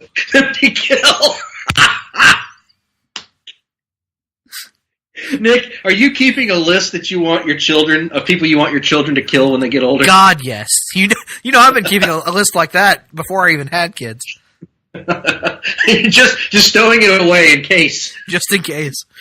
Leave it there. In case Daddy dies, break glass. Take vengeance upon these people, even though they had nothing to do with my death. My death was actually caused by years of alcohol and food abuse, and not by any of these people, but they're shitty people, so they need to die. Or they're not shitty people, but I just don't like them because I'm a shitty person, whichever. So, yes, Emiko has been left her own list of people that she's trying to go through. I think the implication of the episode is that she created the list herself. Yes, she created a list of people that she wants to get revenge on for the death of her mother. Right. She actually doesn't want anything to do with Oliver or the rest of them, and that's why she's never introduced herself to him, even though she knew clearly of him existing, and she knows who her father was. She has issues of her own to work through, and she is currently trying to work through those by getting revenge on the guy that she thinks is responsible for that. Of course, as the mystery unfolds, it turns out that maybe she didn't have the story completely right, as she thought she did. Mm-hmm. But this episode hooks her up with a guy that's been helping her all season, which is Wild Dog, a.k.a. Renee. He actually finds purpose in helping her out, and he brings in Curtis as well. But really, it's about bonding between Renee and Emiko. And I really enjoyed that whole part of the episode. I've made no secret of the fact that Wild Dog's a character that I had no time for when he was introduced, but I think they have done an amazing job of rounding him out over the last couple seasons. To me, far more than they've done with the other new Team Arrow people. And I'm compelled by this aspect. Emiko was great. I was a little uncomfortable with her being attractive because I think of Emiko as a kid, but in the comics, Mm-hmm. But she was a badass. And then you've got at the same time Oliver and Felicity discovering the existence of Emiko, mm-hmm. and Oliver having to deal with what a colossal dick his dad was. Which is something that I think, if you think about it, Nick, in the last few seasons, really over the course of the last 6 seasons, Oliver has sort of come to terms in many ways with the bad things that his father did and had grew to almost have this reverence for him. That his father sacrificed things for Oliver. That his father loved him and loved his sister and loved his family. Well, now it turns out he had a whole separate family. And it's about as bad a thing as you can do. So now everything that Oliver believed about his dad has been thrown out the window. His dad was a shitty person. And his mom was a shitty person because his mom is the one that made sure that Emiko and her mom never got the support that Robert wanted them to have when he died. So I also liked they didn't say this, but it was like, yeah, he had Walter take care of him. Remember Walter? Remember that guy who was on the show for like 4 seasons? I know. I halfway thought that they were going to bring Walter onto the show and like say, we're going to talk to Walter about it. But Walter now plays General Zod on Krypton. Oh. So I guess they can't get him back on the show, but he was a good character too. They need to get him back if they can at some point, just as a cameo. Yeah, but yeah, Walter, I remember Walter, and he hasn't been on since what, season 2? So didn't they get married, Walter and his mom, or they just date or whatever? I don't remember. Yeah, but remember his mom dies at the end of season 2. That's right, but wasn't Walter around in season 3, like for a little while? I don't remember. It's been a long time. It's been a while. Suffice to say, all this stuff was great. And then in the future version, we continue to have terrible wigs. The worst wig you will ever see in your life on Renee. I mean, just a brutally bad wig. And like, the thing about it is, at least with Dinah, they gave her a little makeup to put some wrinkles on her face and like some bags under her eyes. Basically, with Renee, they took him and they were like, all right, put a suit on. Now here's this terrible wig. Drop it on top. And his big scar is reduced somehow. It's the worst of the aged up makeup they've done for any of the characters to this point. Yeah, he still looks like the same guy. He looks like the same person with a stupid, like, 50-50, like, salt and pepper wig, you know? But it's a really weird twist that I didn't see coming, that Renee is actually working with this corrupt organization that is sort of planning the destruction of Star City. I am under the assumption that the ultimate reveal is going to be Felicity is still alive somehow, and she and Renee were reaching across the aisle together to work together. Hopefully so. Yeah, it's very interesting. The whole thing is interesting. The episode was great, and I always love. I'm like you, I guess, at this point. I like seeing Oliver go through pain and have to process his world being challenged. Yeah. So, what did you think of this one, Nick? Liked it. That's all you got? I liked it. I've been commenting all along. What do you want me to say? It's good. It's Arrow. I want you to talk about whether you think that this is saying something greater about the nature of comic books or comic book TV shows, or about, indeed, Green Arrow's rich 70-year history, and maybe as a way of combining every version of Green Arrow there's ever been into one. No. What about a Danse Macabre? No, Danse Obese. We've been over this. Oh, that's good. All right, so... You can't have a Danse Obese in the CW, though, on the CW universe, because there are no obese characters. Obesity... Their version of obese is Captain Lance, who was just had a normal body. Obesity has been eradicated in the CW verse.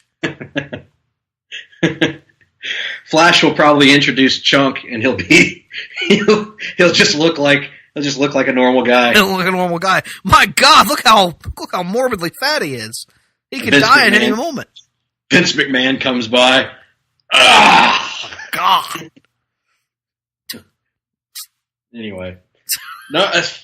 Speaking of the Flash, Vince McMahon did not appear on the Flash. Sadly, it was last Tuesday, that we got the unwelcome return of the cicada storyline. Cicada, who gives a shit? No one. And Cicada ends up stabbing Nora, and it predicts it shows Barry have to deal with his daughter being injured and how that will affect him. And that was okay. And we got some more. Yeah, all that stuff was fine. We got some more advancement of the Sherlock investigating Nora stuff, including Iris trying to protect her daughter from what she perceives as Sherlock's prying, even though it's justified at this point. But my God, dude, like. Oh, the cicada stuff was the worst it's ever been. This was the worst performance Chris Klein has given the entire season, which is saying something. And it wasn't helped by the fact that, like, I don't even know what that character's name is, but the stupid Snake Eye guy is almost as bad an actor as Chris Klein, and they brought him back and gave him a ton of screen time. You know, again, it's the same old thing with The Flash this season. All of the Allen family drama stuff is interesting, and basically everything else isn't. Let me tell you, at the risk of playing into the cliche of the Flash as a concept, I'm losing patience with this cicada crap. They need to move on from this and move on to what's going on with Thawne, because that's what's interesting. Yes. That's all I care about at this point from a villain perspective. I don't want no more of this. This was. I'm going to go ahead and say this, Nick. You remember that guy that played Vertigo, the first Vertigo that I used to criticize all the time on Arrow because I thought he was a shitty actor and you defended him? I'd like to retroactively change my opinion. Okay. And the reason that I'd like to retroactively change my opinion is I didn't know bad acting until I saw this. Yes. Because Chris Klein gave one of the worst performances I've seen on television on a major show. It was atrocious. It was irredeemably atrocious. As our esteemed colleague Ben Morrison on Twitter, when the Flash finally wraps up its run, the ranking of Flash big bads will go something like Thawne, Zoom, Thinker, Savitar, every big bad they have between now and the end of the season of the series, and then Cicada dead last. Yes.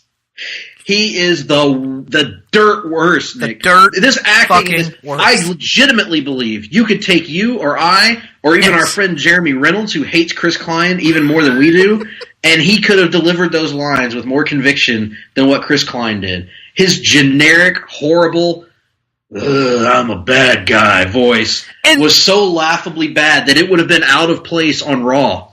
And the sad thing is, like, you can't say with 100% certainty, but even if they had gotten a good performance, this character is so thinly written that, like, I don't even understand what the writers think the appeal of it is. I understand they don't want to go back to the well too often with speedster villains, and I appreciate that, but why have we not gotten a Rogue season yet? Like, the Rogues is the big bad, you know?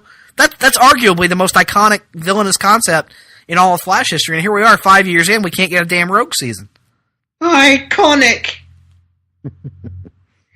Yeah, I don't know. There's no defending it.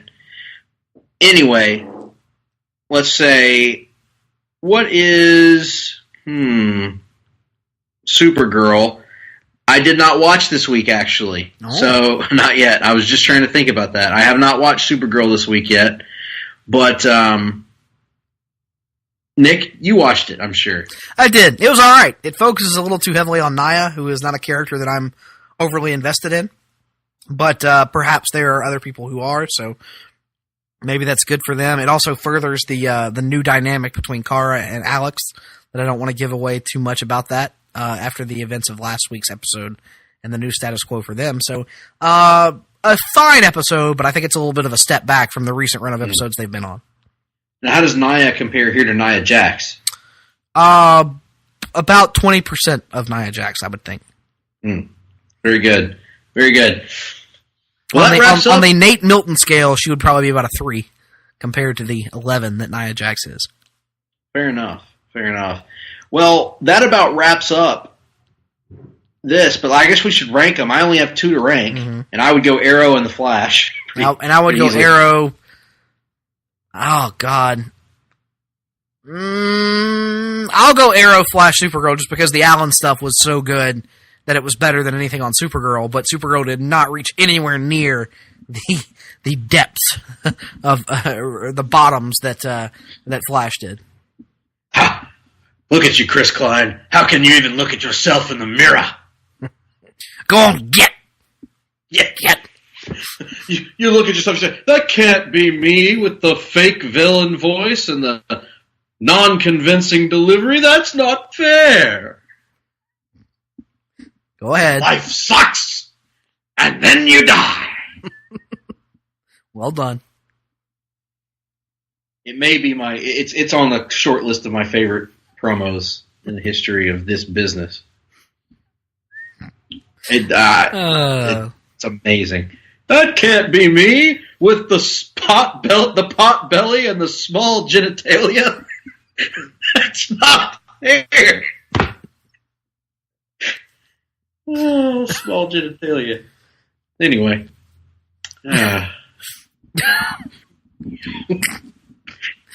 Oh. Yep. So, that's the end of the reading and watching. So, next week, I've said 455,000 times in this podcast.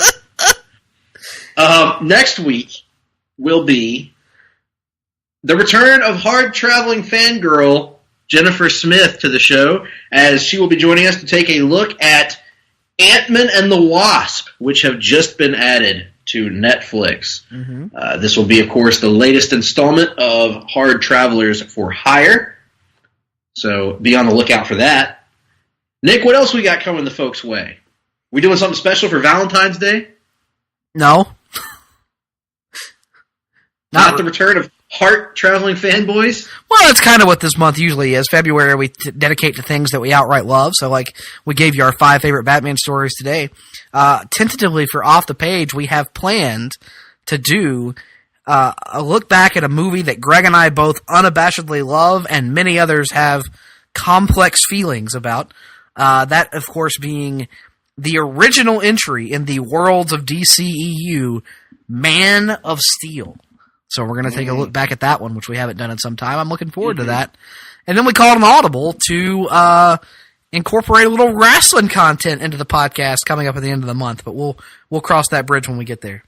We will. Much like Brooks and Dunn, Nick, we'll burn that bridge when we get there. We will indeed. How you like that, huh? I like it. Hello, Miss Heartbroke. That's my Ronnie Dunn voice. I don't know if you've heard that. I'm sure you've heard that before. I picked up on it. It's very similar to your hello. It's very similar to your Chip Carey.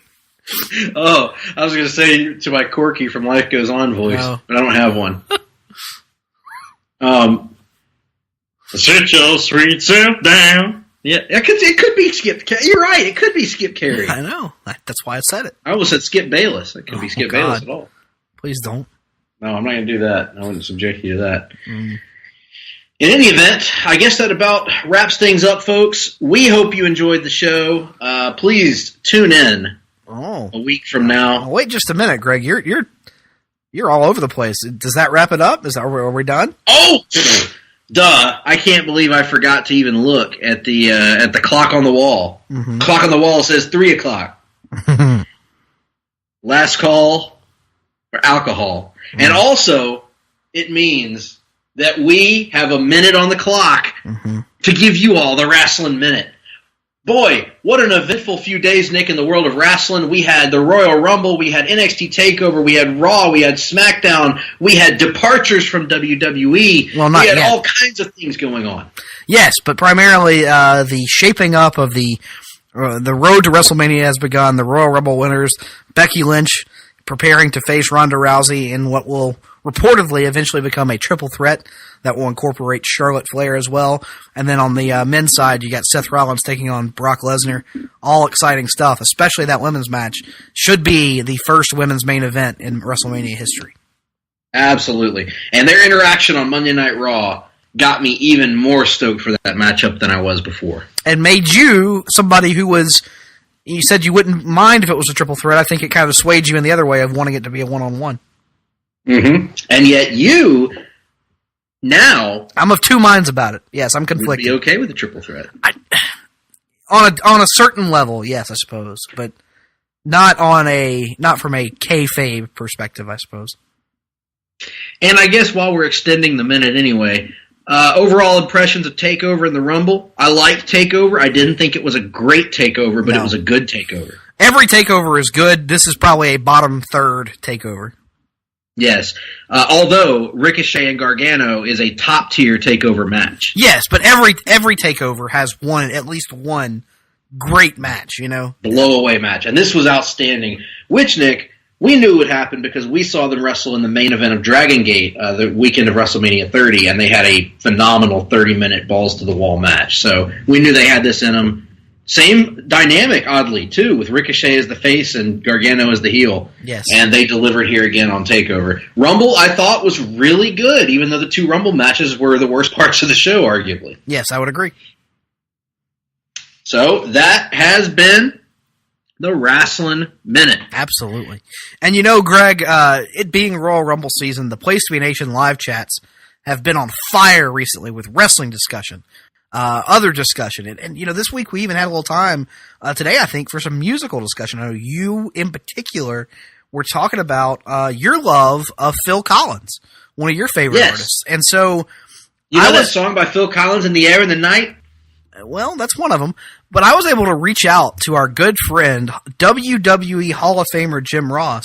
No way. And talk to him about your love of Phil Collins. And so here he is today, and he's going to give us his own personal interpretation of one of Phil Collins' greatest hits.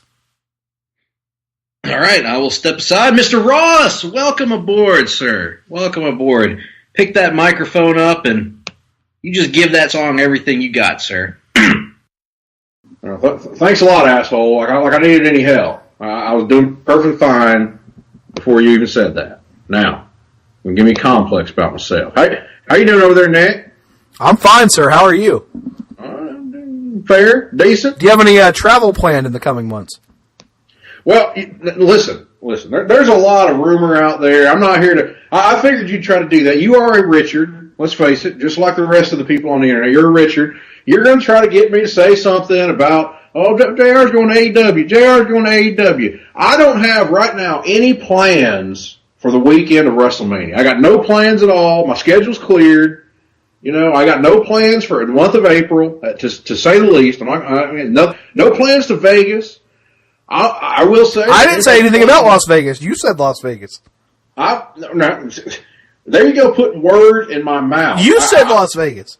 You are inferring things that are not there. I could have said New York City. I could have said Chicago. I could have said Double or Nothing. I could have said anything. Double or Nothing. I could have said that if I wanted to, but I didn't. You're putting words in good old JR's mouth, and I don't appreciate it. I will say that I support the wrestling industry. I support individuals like Dean Ambrose and Hideo Itami that might be leaving certain businesses to explore other opportunities. And I'm saying that if you were going to explore an opportunity in this business right now, you'd have to be some kind of a damn fool not to take the money of the wonderful, the handsome, and the gorgeous Shad Khan and his son, the genius Tony Khan. Now, I'm not saying I'm going to do that. I'm just saying that you'd be a fool and a loser and a moron not to do that. Well, that's just what I have to say. But anyway, I just need to get a song for me here, Nick. And I'm going to sit here and I'm going to sing this song against my will because I want people to understand that I am a team player. There's this girl that's been on my mind all the time. Studio. Ho ho! Now she don't even know my name, but I think she likes me just the same. Studio. Oh yeah. Oh. If she called me, I'd be there. I'd come running anywhere. She's all I need all my life. I feel so good if I just say the words Boomer Sooner. Boomer Sooner. Just say the words, oh, Boomer Sooner. Now I know that I'm too young. My love has just begun. Studio. Oh yeah.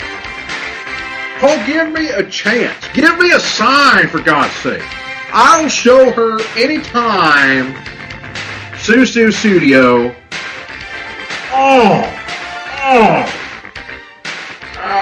Now, I've just got to have her, quite frankly. Have her now. I have got to get closer, but I don't know how. She makes me nervous, a little bit like Sid when he's live, and makes me scared.